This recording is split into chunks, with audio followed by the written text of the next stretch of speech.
আব্দুর রাজ্জাক বিধায়ককে দেখা গেল না। বিধায়কের এখনো কিছু ক্ষোভ দুঃখ আছে। দীর্ঘদিন এই এলাকার তিনি নেতৃত্ব দিয়েছেন। আজকে আপনাদের এই সভাতে যেটা দেখলাম যে জনজোয়ার, কিন্তু কিছুদিন আগে আপনাদের প্রার্থীর বিরুদ্ধে প্রতিবাদ এসেছিল যে বহিরাগত প্রার্থী নেব বলে। দেখুন, প্রথমে হয়তো কিছুটা ক্ষোভ বিক্ষোভ হয়, সব ধরনেরই হয়, যে বাইরেকার ছেলেটা কেমন, চিনি না জানি না, দেখতে ভালো মন্দ, তার ব্যবহার কেমন হবে। আস্তে আস্তে তো পরিচয় হয়ে যাচ্ছে যে একটা শুধু যোগ্য নয়, বাংলার অন্যতম যোগ্য প্রার্থী জলঙ্গিতে দেওয়া হয়েছে বাবর আলীকে। একজন বিশিষ্ট শিক্ষাবিদ এবং গোটা দেশ বিদেশ থেকে সে বিভিন্ন অ্যাওয়ার্ডে শিক্ষাবিদ হিসেবে পুরস্কৃত হয়েছেন। তার বই বিভিন্ন জায়গায় পড়ানো হয় সিলেবাসে। সুতরাং এইরকম একটা প্রার্থীকে পেয়েছে মানুষ জলঙ্গিতে।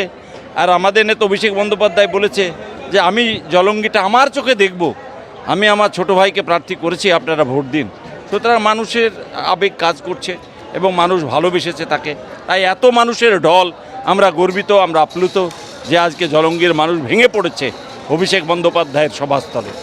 আজকে মুর্শিদাবাদের নেতা নেত্রী অনেকেই দেখলাম মঞ্চে, কিন্তু এখানকার বর্তমান বিধায়ককে দেখা গেল না। বিধায়কের এখনো কিছু ক্ষোভ দুঃখ আছে। দীর্ঘদিন এই এলাকার তিনি নেতৃত্ব দিয়েছেন, দীর্ঘদিন তিনি বিভিন্ন পদে ছিলেন। এবারে তাকে হয়তো দল টিকিট দেয়নি, তাই মনে তার এখনো ক্ষোভ জ্বালা আছে। চেষ্টা করছি প্রশমিত করার। গতকালকে মমতা বন্দ্যোপাধ্যায় তিনি বলেছেন যে টিকিট সবাইকে দেওয়া যায় না, কারণ আমাদের দলে যারা কর্মী আছে তারাও তো কঠোর পরিশ্রম করে, তাদের সবাইকে তো দিতে পারে না। সেইভাবে কি আব্দুর রাজ্জাক সাহেব অভিমান হয়ে পড়েছেন?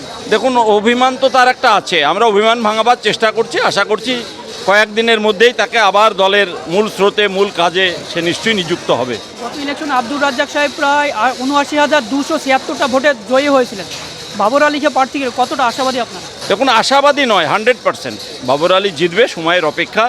এবং জলঙ্গির মানুষ, ডোমকলের মানুষ এবং রানীনগরের মানুষ, এই সাব ডিভিশনে 3টে সিট, 3টেতেই আমাদের প্রার্থী তৃণমূল কংগ্রেসের প্রার্থী সৌমিক হোসেন, আর একদিকে ডক্টর হুমায়ুন কবির IPS, আর একদিকে বাবর আলী, 3টে প্রার্থী বিপুল ভোটে জয়যুক্ত হবেন, এ নিয়ে কোনো সন্দেহ নেই।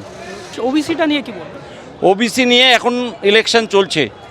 আমরা ইলেকশনের পরে ওবিসি যে জট আছে সে জট আমরা কাটিয়ে তুলব এবং প্রত্যেকটা ওবিসি ভাইয়েরা যে সুযোগ সুবিধা পায়, শিক্ষাক্ষেত্রে থেকে শুরু করে চাকরি সংরক্ষণ ক্ষেত্রে সুবিধা করে সব সুযোগ সুবিধা যাতে পেতে পারে, সেই জন্য আমরা প্রয়োজনীয় ব্যবস্থা অবশ্যই গ্রহণ করব। আমরা কথা বললাম মুর্শিদাবাদের সাংসদ আবু তাহের খান সাহেবের সঙ্গে। তিনি জানাচ্ছেন যে নির্বাচনের পরে ওবিসির যে সমস্যাগুলো সেই জটিলতা কাটিয়ে পাশাপাশি যে জলঙ্গি ৭৬ নম্বর বিধানসভার বাবর আলী সাহেব গত বছরের ন্যায় এই বছরে তিনি বেশি মার্জিনে জয়ী হবেন, তেমনই তিনি আশা রেখেছেন। ধন্যবাদ।